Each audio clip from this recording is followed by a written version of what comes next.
राम के नाम पे, राम की गुल्लक से चोरी करते हैं। जैसे कि उन्होंने कोड़ियों की ज़मीन जो थी वो करोड़ों में बेच रहे हैं। वो क्या राम मंदिर के नाम पे उन्होंने इतना बड़ा घोटाला किया है, तो वो मैंने उनको अगली भी रखता। अब तो उन पर सहारा भी नहीं है कि किस नाम से हम घर घर जाके वोट मांगे। राम मंदिर में उन्होंने लगाया, पटेल जी की मूर्ति में लगा दिया। वो पता ही नहीं उनका इतना बड़ा झोला है, कहाँ पैसा जाता है। या तो हमारे को लगता है उन्होंने जैसे बोला था हम तो फ़कीर हैं, झोला उठा के कहीं पे भी चले जाएंगे। ये झोला ही इतना बड़ा है इनका, सब चीज़ इनमें चली जाती है, रेल चली जाती है, तेल चली जाती है, एरोप्लेन चले जाते हैं, बैंक भी देख सकते हैं आप कितने सारे चले गए हैं, बिक गए। और ये जो 56 इंच का उनका सीना है, वो 56 इंच का पत्थर बन गया है। मैं रहता हूँ तो वो पत्थर किसी ना किसी दिन तो टूटेगा ही, हर पत्थर एक दिन टूटता है। तो कभी ऑक्सीजन पे गिर जाता है, ऑक्सीजन की पाइप पे, कभी वैक्सीनेशन की लाइन पे गिर जाता है। तो कुछ पता नहीं। अभी जैसे 18 साल के लोगों को वैक्सीनेशन लग रही थी, उस कतार पे भी गिर गया, वो भी बंद हो गई। संदीप ने आप जानती होंगी यूपी में अब चुनाव आने वाला है, आपकी क्या राय है? क्या आप सोच रखती हैं क्या दोबारा यूपी में योगी जी की सरकार बनेगी या कुछ आपकी बार बदलाव देखने को मिल सकते हैं? इस बार शायद बदलाव हो, मेरे ख्याल से। मेरे को तो लगता है कि बदलाव होंगे यूपी में। और ऐसे बहुत सारी जो चीज़ें योगी सरकार ने की हैं जो लोगों को पसंद नहीं आई हैं, और ऐसी बहुत सारी चीज़ें उन्होंने की हैं। और उन्होंने ज़्यादातर वो राम नाम के ऊपर ही रहते हैं, हर चीज़ में राम नाम लाते हैं और अयोध्या की बात करते हैं और राम राम करते हैं। तो वो अजीब लगता है लोगों को, और बहुत लोगों को ये सही नहीं लगता कि हर बात में क्यों। यूपी में आप देख सकते हैं महिलाओं की सेफ्टी भी नहीं है, तो उधर बहुत बदलाव होंगे, शायद यूपी के सीएम बदल जाएं। तो किस मुद्दे पे इस बार भाजपा आएगी? क्योंकि हिंदू मुस्लिम आप बोल रहे हो, राम जो होता है वो तो नहीं है, तो क्या कुछ होगा उनके पास गिनाने के लिए? देखिए अभी वो पता नहीं क्या क्या कर सकते हैं। वो कुछ भी बोलते हैं, जुमले बोलते हैं। वो तो अब जो बोलते हैं वो तो सच होता नहीं है। वो उन्होंने ऐसी बहुत सारी बातें बोली हैं, उनकी बातें तो सच होती नहीं है, पर मानना पड़ता है उनकी बातों को। आपने भी बात करी राम मंदिर की, तो राम मंदिर एक कहीं ना कहीं एक बहुत बड़ा सहारा था उनका कि वापस वो जीत सकते हैं, बट अब उसमें भी घोटाला हो जाना, ये चीजें सामने आना कहाँ तक सही है? तो मेरे को लगता है कि वो राम के नाम पे, राम की गुल्लक से चोरी करते हैं। जैसे कि उन्होंने कोड़ियों की ज़मीन जो थी वो करोड़ों में बेच रहे हैं। वो क्या राम मंदिर के नाम पे उन्होंने इतना बड़ा घोटाला किया है, तो वो मैंने उनको अगली भी रखता। अब तो उन पर सहारा भी नहीं है कि किस नाम से हम घर घर जाके वोट मांगे, और अब उन पे सहारा नहीं है। तो मोदी देखते हैं आगे क्या होता है। खुश नहीं दिखते योगी जी से, आपस में अनबन दिखती है, तो ऐसा हो सकता है कि 2 पार्टियां हो जाए भाजपा? ऐसा अभी देखते हैं। मोदी जी कहते हैं मोदी बना योगी, तो इधर योगी मोदी जी हैं, इधर योगी जी हैं। वो कहते हैं मैं बड़ा हूँ, वो कहते हैं मैं बड़ा हूँ। तो इस मैं में तो कहाँ बीजेपी का क्या घोटाला हो जाए कुछ नहीं पता है। ये दोनों एक दूसरे को चाहते हैं कि मैं अपने आप को बड़ा दिखाऊं, वो चाहते हैं मैं अपने आप को बड़ा दिखाऊं, पर ये पता नहीं है अभी को क्या एंड टाइम पे कर दें, तो उनका देखा नहीं जाता। अच्छा, स्कूलों की बात होनी चाहिए, हॉस्पिटल की बात होनी चाहिए, चुनाव की बात क्यों होनी लगी है? मतलब अभी तो 3rd वेव भी लोग बताते हैं कि आनी बाकी है, तो उस पर फोकस क्यों नहीं करते हैं? इलेक्शन पे क्यों फोकस कर रहे हैं? देखिए मैंने पहले भी बोला था कि हम अपनी जान पे प्यारी देखते हैं। उन्होंने जैसे बंगाल के इलेक्शंस में भी क्या उन्होंने इतनी सारी रैलियां उन्होंने लगवाई, और कितनी भीड़ थी वहाँ। और 3rd वेव आपने जैसे बोला 3rd वेव आने वाली है, तो उधर उनको फोकस देना चाहिए कि 3rd वेव आई, कैसे लोगों की जान बचे। अगर आप फोकस नहीं करोगे 3rd वेव पे, लोगों की जान नहीं देखोगे, तो आपको वोट कहाँ से मिलेंगे? लोगों की आबादी खत्म हो जाएगी, और हो ही रही है। हर घंटे में लोग मर रहे हैं, कितनी मौतें आ रही हैं 24 घंटों में। तो आपको 3rd वेव पे फोकस करना चाहिए। इसके बाद भी वैक्सीनेशन की जब बात होती है तो वहाँ योगी जी और मोदी जी का फोटो आ जाता है, तो जरूरी है क्या फोटो लगाना, प्रचार करना? इतना पैसा क्यों बहाना? मतलब वो तो डॉक्टरों का काम है ना, साइंटिस्ट को उपलब्धि है ना वो। तो आप वैक्सीनेशन जैसे हमने किया, और अभी अगर जितना पैसा आप प्रचार में लगा रहे हो उतना वेंटिलेटर्स बनाने में लगाओ या लोगों की जान बचाने में लगाओ, तो उतना कितना अच्छा होगा, कितने लोगों की जान बचेगी। अब जैसे आपने पटेल जी की मूर्ति पे इतना पैसा लगाया, उधर ही आप अगर वो पैसा संभाल के रखते, पटेल जी की मूर्ति भी कहाँ जा रही है? आप देख वो नदी में ही बह रही है, और अभी देख सकते वो टूट ही जाएगी। ऐसे हालत हैं, कोई लोग देखने भी नहीं आ रहे हैं। वही पैसा आप बचा के रखते तो वेंटिलेटर कितने बनते हैं उससे, कितने लोगों की ऑक्सीजन आ जाती। तो हमको देखना चाहिए कितने लोगों की जान अभी बचती आपने बात करी कि प्रचार प्रसार की, कोरोना से जिन लोगों की मौत हुई पहले यह कहा गया था कि उन्हें 4 लाख रुपए मिलेंगे, पर अब सरकार ने साफ साफ कह दिया कि हमारे पास पैसों की कमी है और हम पैसा नहीं दे सकते जिन लोगों की मौत हुई है। आप मोदी जी, आप तो प्रधानमंत्री और आपकी सरकार ही इतनी बड़ी है। और जहाँ केजरीवाल जी को आप देख सकते हैं, वो जिनकी भी मौत हुई है, जिनके भी कोरोना में कर्मचारी थे, उनके घर घर जाके वो 1 करोड़ रुपए दे रहे हैं। तो आप देख सकते हैं एक दिल्ली का सीएम जो एक सिर्फ सीएम है और आप प्रधानमंत्री हैं, तो देखिए किस पे पैसों की घोटाला है। हाँ। इतना पैसा जो ये टैक्स से लेते हैं, चाहे पेट्रोल हो चाहे डीजल हो, इतना टैक्स उन्होंने बढ़ा दिया हर चीज़ पे, उसके बाद भी ऐसा पैसा जाता कहाँ है? देखिए वो अपने कहीं हवाई जहाज लेते हैं, जैसे आपने देखा उन राफेल खरीद लाए, और अब देख सकते हैं आप राम मंदिर में उन्होंने लगाया, पटेल जी की मूर्ति में लगा दिया। वो पता ही नहीं, उनका इतना बड़ा झोला है, कहाँ पैसा जाता है। या तो हमारे को लगता है उन्होंने जैसे बोला था हम तो फकीर हैं, झोला उठा के कहीं पे भी चले जाएंगे। ये झोला ही इतना बड़ा है इनका, सब चीज़ इनमें चली जाती है, रेल चली जाती है, तेल चली जाती है, एरोप्लेन चले जाते हैं, बैंक भी देख सकते हैं आप कितने सारे चले गए हैं, बिक गए हैं। तो उनके झोला ही इतना बड़ा है, समझ ही नहीं आता उनका झोला कहाँ से शुरू होता है।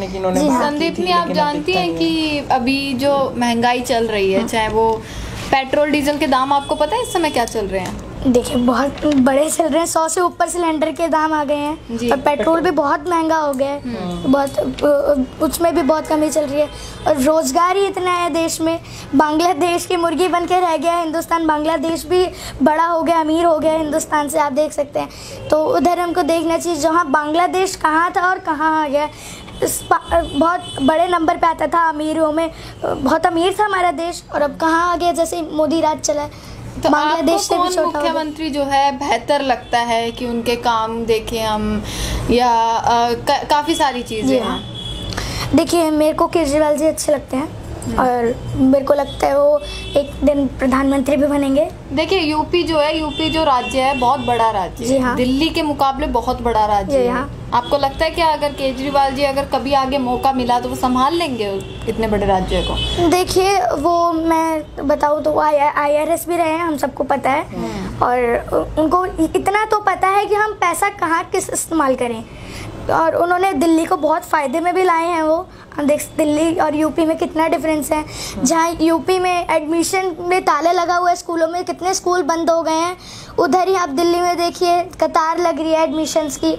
और आप देख सकते हैं बिजली के बिल कितने इधर मुफ्त हैं एकदम, बिजली के बिल, हर बिजली के बिल ज़ीरो आते हैं। जब भाजपा कहती है मुफ्तखोर दिल्ली, तो कैसा लगता है? आप भी दिल्ली में रहते हो। देखिए दिल्ली में जो है सीएम साहब हमारे प्यारे, हम मतलब केजरीवाल साहब, वो चाहते हैं कि दिल्ली वालों का कैसे बेनिफिट हो।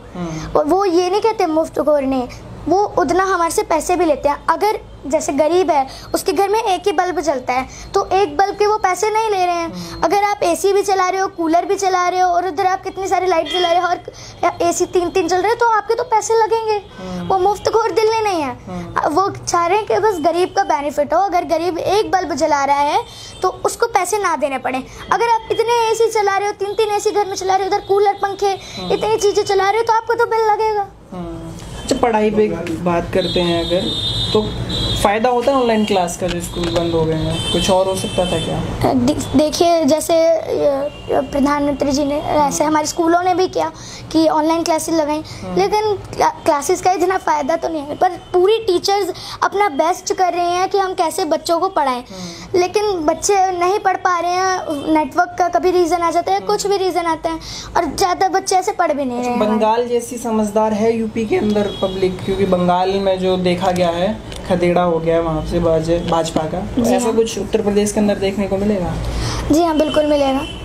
अगर हमारे जैसे बहुत ये हमारे जो केजरीवाल साहब है, शायद वो भी लड़ें यूपी के इलेक्शन, कुछ पता नहीं है। ऐसा भी हो सकता है। मैं घोषणा तो नहीं करूँगी कि आगे क्या हो, पर यूपी में बदलाव बहुत आएगा। और ये जो है, और ये जो 56 इंच का उनका सीना है, वो 56 इंच का पत्थर बन गया है। मैं तो वो पत्थर किसी ना किसी दिन तो टूटेगा ही। हर पत्थर एक दिन टूटता है। तो कभी ऑक्सीजन पे गिर जाता है, ऑक्सीजन के पाइप पे, कभी वैक्सीनेशन की लाइन पे गिर जाता है। तो कुछ पता नहीं। अभी जैसे 18 साल के लोगों को वैक्सीनेशन लग रही थी, उस कतार पे भी गिर गया, वो भी बंद हो गई। अमित शाह जी के बारे में क्या कहना चाहेंगे संदीपनी आप? वो भी एक बहुत बड़ा चेहरा है, और अगर मोदी जी की बात करूँ तो अमित शाह की बात ना करूँ, ऐसा तो हो नहीं सकता। जी हाँ, मोदी जी के साथ ही वो हमेशा रहे हैं। हाँ। जब मोदी जी यहाँ सीएम थे तब वो अध्यक्ष थे बीजेपी पार्टी। जी हाँ, वो एक साथ ही उन्होंने पार्टी करा है। तो मेरे को उनका नाम भी, वो भी एक तरह से बड़ी शख्सियत है, हमारे होम मिनिस्टर हैं, गृह मंत्री हैं। तो मैं इन दोनों को मोटा भाई छोटा भाई कहती हूँ। मोटा भाई और ये जो छोटा भाई हैं एक साथ ही काम करते हैं।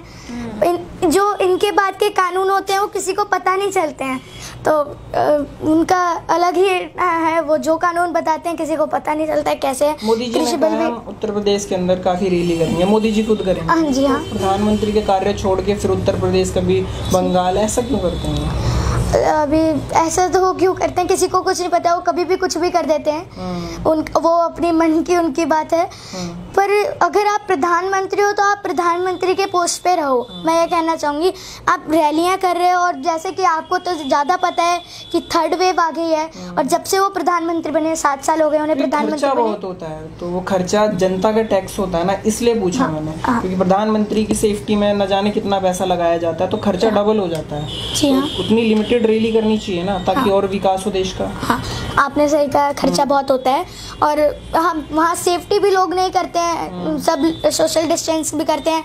और जब से मैं बताऊँ, बंगाल के चुनाव आए थे तब भी कितने सारे मतलब कोरोना पॉजिटिव आया, और बंगाल में भी कितने पॉजिटिव केस आए हैं, और बहुत लोगों की जान भी गई हैं। तो मैं ये कह रही थी आप, जब तक वो मतलब 7 बार ही प्रधानमंत्री रह चुके हैं, और मतलब 7 साल हो गए उन्हें प्रधानमंत्री बने, और तब से वो 7 बार रो चुके हैं। हमारा ऐसा प्रधानमंत्री जो 7 बार रो चुका हो, तो ऐसा कैसे? गलत क्या है भावुक होने में? अगर अपनी जनता के लिए वो भावुक हो रहे हैं तो गलत क्या है उसमें?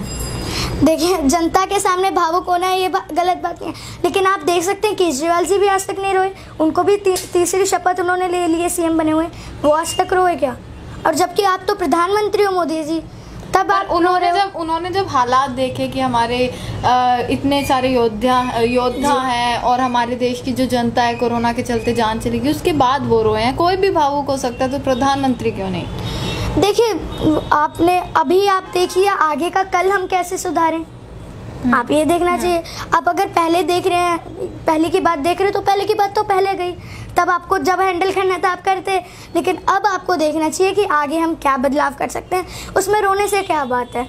तो आपको लग रहा है आगे की जो आपने बात करी कि आगे के लिए आप काम कीजिए। अब जो 2 महीने के हालात ये रहे, आप भी देख रहे होंगे, आप भी घर में थी, देखती होंगी न्यूज़ वगैरह में क्या हाल चलते हैं, तो आपको लग रहा है काम हो रहा है उस हिसाब से कुछ? जी, मुझे तो नहीं लगता, पर हाँ, उनको करना तो चाहिए आगे। उनको अगर वो काम करेंगे, मैं तो मोदी जी से कहती, मैंने भी कई बार कहा है कि मोदी जी आंसू नहीं पसीना बहाओ, वोट मिलेंगे, तो मैं यही बोलती हूँ।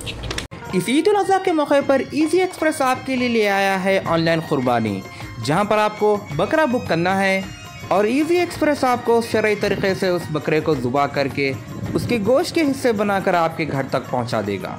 इस चीज़ के साथ साथ इजी एक्सप्रेस आपके ज़बीहे का आपको वीडियो भी भेजेगा, ताकि आप आपके ज़बीहे से मुतमईन हो सके।